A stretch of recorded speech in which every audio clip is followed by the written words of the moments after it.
வணக்கம். இன்றைக்கி செவ்வாய்க்கிழமை. காலையிலேயே செவ்வாய் ஹோரையில் விளக்கு போட்டுட்டேன். தினமுமே காலையில் எழுந்து முருகரை வழிபட்டால் தான் எனக்கு அந்த நாள் ரொம்ப நல்லா போகும்.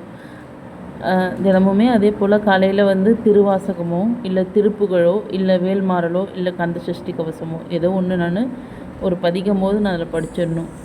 அது எனக்கு ரொம்ப பிடிக்கும். எனக்கு ஒரு பாசிட்டிவ் வைப்ஸாகவும் இருக்கும்.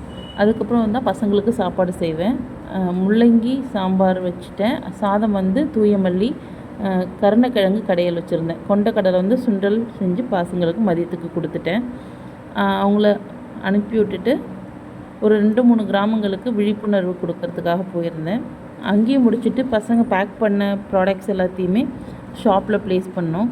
அது எல்லா ஷாப்புமே நான் ஃபோட்டோ எடுக்கல. ஒரு சில ஷாப்ஸ் மட்டும்தான் ஃபோட்டோ எடுத்திருந்தேன். அதை ப்ளேஸ் பண்ணிவிட்டு ஈவினிங்காக ஒரு நம்ம பெண்ணாடத்தில் ஒரு புது ஷாப் ஓப்பன் பண்ணியிருந்தாங்க. அதுக்கு இன்வைட் பண்ணியிருந்தாங்க. அங்கே போயிருந்தேன். அது பார்த்திங்கன்னா ரொம்பவே யூனிக்காக இருந்தது. நம்ம ஏரியா கொஞ்சம் ரூரல் தான். இது ஆர்கானிக் ஷாப் பேஸ் பண்ணி இப்போ தான் ஸ்டார்ட் பண்ணியிருக்காங்க.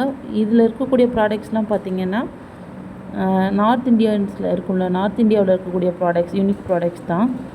டெரக்கோட்டா, அப்புறம் இந்த கொட்டாம்பூச்சியில் பென் ஸ்டாண்டு, தூப் ஸ்டாண்டு, நம்மளோட வால் ஹேங்கிங்ஸு, நம்ம மனைகள்லாம் இருக்கும் இல்லையா, விளக்கு வைக்கக்கூடிய மனைகள், சாமி சிலைகள் வைக்கக்கூடிய மனைகள், நம்ம அருகாலில் 2 பக்கமும் உட்டன் இதெல்லாம் ஹேங் பண்ணி விளக்கேற்றி வைக்கிற மாதிரியான ஸ்டாண்ட்ஸு, நிறைய புக்ஸு, அப்புறமே மணப்பலகைகள் நிறைய இருந்தது. அதே மாதிரி கொட்டாம்பூச்சிலேயே பவுலு எல்லாமே ரொம்ப அழகாக யூனிக்காக இருந்துச்சு. நம்ம ஏரியாவில் பார்க்கும்போது கொஞ்சம் சர்ப்ரைஸாக இருந்துச்சு. அப்புறம் அவர் நம்ம bag, cotton bags, cotton t-shirts இது எல்லாமே வச்சுருந்தாங்க. அடுத்தடுத்து ஃபுட் ப்ராடக்ட்ஸ்க்குமே அவங்க வைக்க போகிறாங்க. இப்போ தான் ஸ்டார்ட் பண்ணியிருக்கிறாங்க. ரொம்ப ஹாப்பியாக இருந்துச்சு இதை பார்க்கும்போது. நான் ரிட்டர்ன் ஆகும்போது எனக்கு ஒரு புக்குமே அவங்க கிஃப்டாக கொடுத்துருந்தாங்க.